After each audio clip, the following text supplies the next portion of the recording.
What's up, guys? Today we are talking about fats and oils, what to cook with, what kinds of fats to cook with, what's healthiest for us, and why.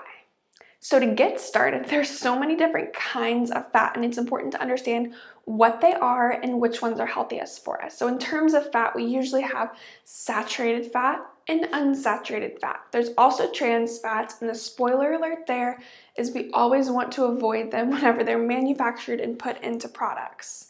But for saturated fat, that is going to be the fat that causes high cholesterol and can lead to things like heart attack and stroke later on if unprevented. So saturated fat are mostly found in our animal product foods. So that would be things like butter, high-fat meats, red meat, processed meats, and all of that kind of stuff. But it's coming from an animal source more often than not. There is some saturated fat in peanuts though, so that is the other option there for our saturated fat. But that is going to be what leads to our high cholesterol, forms plaque in our arteries, and is something we always want to avoid. There is a little bit of conflicting information over saturated fats and whether or not saturated fat is actually as bad for us as it seems, because a lot of these foods with saturated fat in them, like coconut oil being another example of saturated fat, and butter, ghee, and all of those products also have a short chain fatty acid in them that is more readily absorbed. Pause there, we will get to that in just a minute, but I want to dive into unsaturated fats first. For our unsaturated fats, those are our healthy fats that cause higher HDL cholesterol, which is our healthy cholesterol and gets rid of our LDL, bad cholesterol in our blood. Our unsaturated fats are found in healthy products that you might find around your cabinet or in the grocery store, like extra virgin olive oil or avocado oil, nuts and seeds of different kinds, so like flaxseed, chia seeds, almonds, trail mix, all of this kind of stuff. And then there's monounsaturated and polyunsaturated fats. They have different purposes in general, but both super healthy for you. And monounsaturated fats are what we find specifically in olive oil and avocado oil. And polyunsaturated fats are also great and found in different things like sunflower oil, safflower oil, flaxseed oil, and stuff like that. So here are the caveats about saturated fat.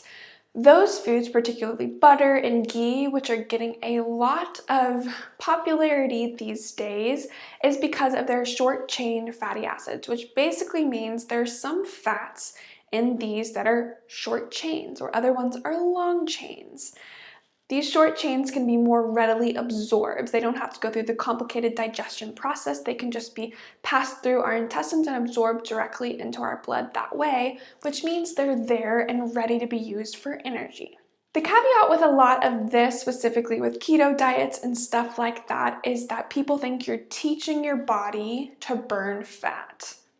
The spoiler is that your body already knows how to burn fat, but it takes a lot of energy, and it's super simple for your body to use other things like carbs for energy much quicker and more efficiently.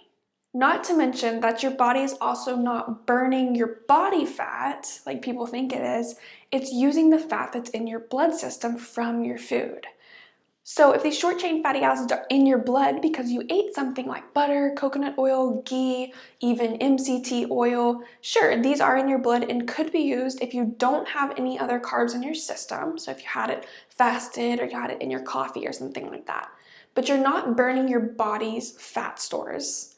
You're burning the fat that you ate. And that's a clear distinction we need to make, because people often think they're burning their body's fat stores, but that's just simply not true. You're eating, or you're burning what's in your blood because of what you ate.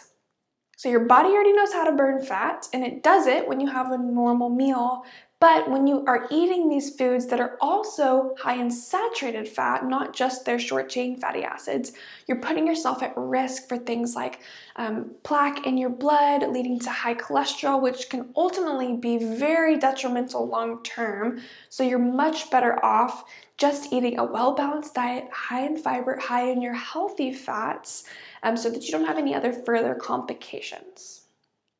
So that's the caveat about our short chain fatty acids and our saturated fat, and that's why there's a lot of confusion out there about fats in general. But every single time, saturated fat will lead to a higher cholesterol, or unsaturated fats are what's healthier for our heart. So as always, a well-balanced diet full of healthier fats and not a crazy fad diet that's telling you to be too high in fat overall, ultimately meaning you're also having a lot more saturated fat than you would, is best for us.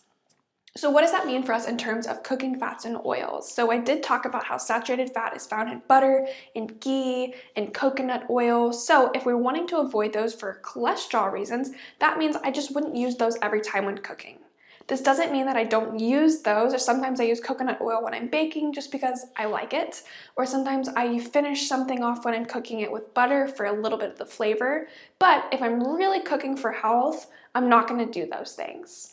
So what's recommended and what is the healthiest oil for us would be avocado oil and olive oil. There's also sesame oil, which has a stronger flavor that you can add into stir fries and stuff like that, but those are the unsaturated fats that are healthy fats that we can cook with. Now there is a difference between all of them, and that's where we get to talk about smoke point of our oils. I'm going to link to an article that we have on our website all about this and choosing your healthy oils, which has each of the smoke points listed on there. But the short of it that you need to know is that olive oil is not best at higher temperatures. It has a lower smoke point around like 400, 410 degrees Fahrenheit, meaning that above that, the different fat molecules in our olive oil are going to change to an undesirable, unhealthy form of fat. So we can actually change the fat molecules in a bad way whenever we use the wrong cooking oil. So for instance, if you're cooking something on the stove top, like a pan fry situation, even a stir fry where you're going to get it really, really hot, likely it's going to be over that 400-degree mark, and olive oil would not be a good oil to use. Instead, use your olive oil when you're baking something in the oven around 400, 350, whatever else it is. You can also obviously use olive oil raw in like a salad or something like that too, and that would be another really great option with no risk of changing those fat molecules. If you're looking for a higher smoke point oil that you can use on the stovetop, I prefer avocado oil, but there are several other higher smoke point ones out there, so check out our blog post on all the different smoke points. But I prefer just to buy a spray avocado oil, so it's super easy. If I've got a pan out, I can spray it with my avocado oil, or I can spray it on top of something to throw it onto the skillet, and I'm not worried about those fat molecules changing because it has a high enough smoke point. So in general, the things you have to weigh when you're talking about cooking oils and fats is number one, are types of fat. So saturated fat versus unsaturated fat.